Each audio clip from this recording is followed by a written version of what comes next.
नमस्कार प्रिय मित्रों, मैं ज्योतिषकार कमल आप सबका हार्दिक अभिनंदन करता हूं आपके अपने इस प्यारे यूट्यूब चैनल एस्ट्रो कमल में।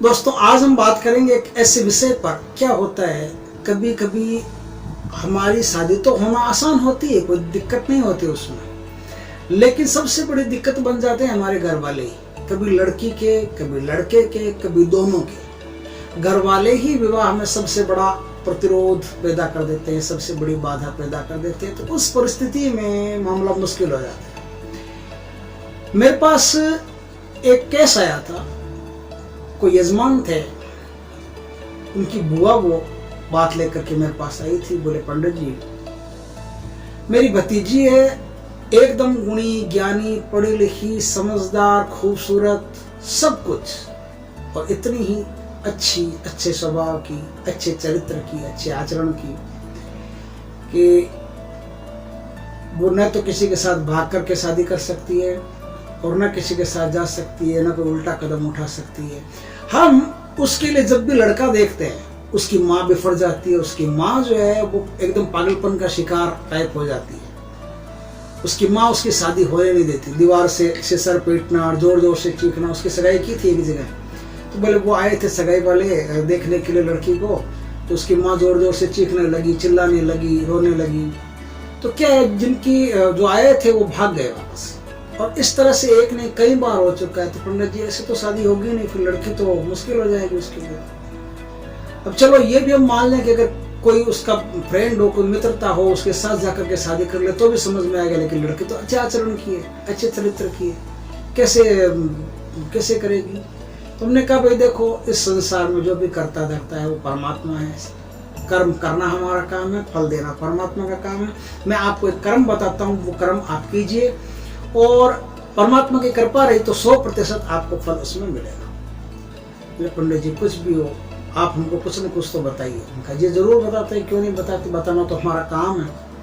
फल देना परमात्मा का काम है, कर्म करना हमारा काम है, आप ये काम कीजिए। मैंने उनको जो काम बताया, उस काम से उनका उस लड़की का अच्छी तरह से विवाह हो गया। और जो विवाह में बाधा पैदा करने वाले थे वो सब के सब उनके पक्ष के हो गए, हितैषी हो गए, सहायक हो गए। और उन्होंने अच्छी तरह से हंस के मुस्कुरा के लड़की की विवाह में सहायता की। आराम से उसका विवाह हो गया। फिर इसको हमने कई बार आजमाया है। ये जो भी ऐसा होता है कि घर वाले यदि प्रॉब्लम पैदा करते हैं या कोई भी जानबूझ के प्रॉब्लम पैदा करता है, तो जो भी प्रॉब्लम पैदा करता है, बीच में कोई प्रेम आपका हो, प्रेम संबंध हो और बीच में कोई प्रॉब्लम पैदा करता हो, आप किसी लड़की को चाहते हो, तीसरा कोई लड़का या तीसरी कोई लड़की बीच में प्रॉब्लम पैदा करती हो, कोई ना कोई बीच में संबंध को खटाई में डालना चाहता हो, तो उस सब का इस उपाय के द्वारा इलाज हो जाएगा। और वो आपका मित्र बन करके आपकी सहायता ही करेगा, आपकी बाधा नहीं कर सकता। ऐसा उसके पास अब कोई विकल्प नहीं बचेगा। तो करना क्या, मैंने बताया कि देखिए, शुक्ल पक्ष का कोई भी सोमवार हो ना, उस सोमवार को आप शिव जी के मंदिर जाइए। शिव जी के मंदिर जाइए, कुछ ज्यादा नहीं ले जाना है आपको 3-4 चीजें ले जानी है, वो आप ध्यान से रखिए। वहां ले जाकर के आपको दूध में 3 बूंद शहद डालकर अक्षत धारा का मतलब होता है कि जब आप पानी शिव जी पर विसर्जित कर रहे हो या विसर्जित कर रहे हो, मतलब एक तो वो जो आती है ना गौमुखी, उससे विसर्जित कर रहे हो, या लोटे से विसर्जित कर रहे हो, या गिलास से विसर्जित कर रहे हो, कैसे भी शंकर भगवान पर जलाभिषेक कर रहे हो, दुग्धाभिषेक कर रहे हो, तो आपकी धारा खंडित नहीं होनी चाहिए। इस बात का ख्याल रखें। इसके लिए बाजार में गौमुखी मिलती है, जिसके अंदर आप पानी डालोगे, आगे से उसका पतला सा छेद होता है और पीछे से मोटी होती है, उसमें आप पानी या दूध कुछ भी डालोगे ना, तो एक धार चलता रहेगा, धार टूटेगी नहीं, ब्रेक नहीं होगी। धार टूट गई तो मामला मुश्किल है, धार नहीं टूटनी चाहिए। इतनी बात का आप ख्याल रखें। आप शंकर भगवान पर, शिवलिंग पर आप क्या करेंगे, अक्षत धारा देंगे। 1 लोटा हो, आधा लोटा हो, जितना भी आप दें, 3 बूंद शहद की उस दूध में, गाय का दूध होना चाहिए, गाय के दूध में 3 बूंद शहद की मिला करके आप अक्षत धारा दें। ये एक काम हुआ। उसके बाद में आपको हल्दी की 1 गांठ और अक्षत चावल होते हैं। अक्षत का मतलब होता है जो टूटे हुए नहीं, अक्षत मतलब टूटा हुआ, अक्षत मतलब बिना टूटा हुआ, साबुत। साबुत चावल जो होता है ना, वो साबुत चावल 11-21 जितना आप चढ़ाना चाहते हो उतने की मात्रा में वो 11-21 चावल शिवलिंग पर आप चढ़ा। यह बहुत तरह की पूजा होगी। आपने जल पहले चढ़ा दिया होगा, बाद में चढ़ा दिया, कोई दिक्कत नहीं। अब आप शिवलिंग पर जल चढ़ा सकते हो, जल चढ़ा करके उसको एकदम साफ शुद्ध क्लीन कर सकते हो। अब क्या करना, सबसे इंपॉर्टेंट काम है, सबसे महत्वपूर्ण काम है, वही है। वो काम यह है कि आपने बिल्व पत्र तो जो शिव जी पर चढ़ाते हैं वो आप जानते ही, बिल्व पत्र के 3 पत्ते होते हैं। तीनों पत्तों पर आपको शहद से एक बिंदी लगानी है। जैसे मैं बिंदी लगाता हूँ वैसे शहद से एक बिंदी लगानी। बिंदी कौन लगाएगा? बिंदी लगाएगी लड़की। यदि किसी लड़की के विवाह में प्रॉब्लम आती है तो बिंदी लगाएगी, लेकिन अगर किसी लड़के के विवाह में प्रॉब्लम आएगी तो बिंदी नहीं लगाएगी, वो तिलक लगाएगा। किससे? शहद से। शहद से तिलक लगाएगा, छोटा सा ऐसे तिलक अंगूठे से। लड़का अंगूठे से तिलक लगाएगा, ख्याल रखना, लड़का अंगूठे से तिलक लगाएगा। उन तीनों बिल्व पत्रों पर लड़का अंगूठे से तिलक लगाएगा। लेकिन जो लड़की होगी, कन्या होगी, उसके विवाह में प्रॉब्लम आ रही है तो ये जो बृहस्पति की तर्जनी अंगुली है, इस तर्जनी अंगुली से ऐसे शहद में डुबो के 1 बिंदी, 2 बिंदी, 3 बिंदी, ऐसे 3 बिंदियां आपको भारी भारी बढ़िया बढ़िया लगा देंगे बिल्व पत्र पर। बिल्व पत्र सीधा एक तरफ से होता है, उल्टा एक तरफ से होता है। जिधर से सीधा होता है और स्मूथ होता है उधर से आपको ये लगा देंगे, है ना, बिल्व पत्र के तरफ। अब आपने लगा दिया। अब वो बिल्व पत्र क्या है, नीचे डंडी होती है, 3 पत्ते होते हैं, ये खड़ा होता है, ये खड़ा। और जिधर से आपने ये 3 शहद के टिकिया लगाई है, उससे आप बिल्व पत्र को शिवलिंग पर चिपका दीजिए। अब आप 20, 21, 50 जितने भी बिल्व पत्र भगवान पर चढ़ाने चाहो वो आपकी मौज है, आपकी इच्छा है, चाहो जितना चढ़ाओ, नहीं चढ़ाना मत चढ़ो, लेकिन खड़ा आपने बिल्व पत्र शिवलिंग पर अब चिपका दिया है। अब शिवलिंग पर बिल्व पत्र चिपकाने के बाद में अब आप गौरी शंकर भगवान से प्रार्थना कीजिए, क्योंकि इसमें गौरी शंकर दोनों से प्रार्थना करते हैं तो ज्यादा बढ़िया रहता है। गौरी शंकर भगवान से प्रार्थना कीजिए कि हे गौरी शंकर, हे गणपति के पिता माता, आप कृपा करके मेरे विवाह में आ रहे विघ्न को मिटाइए, मुझे उत्तम विवाह का आशीर्वाद दीजिए, और जो मेरे शत्रु है वो मेरे मित्र बन जाए, ऐसी मुझ पर कृपा कीजिए।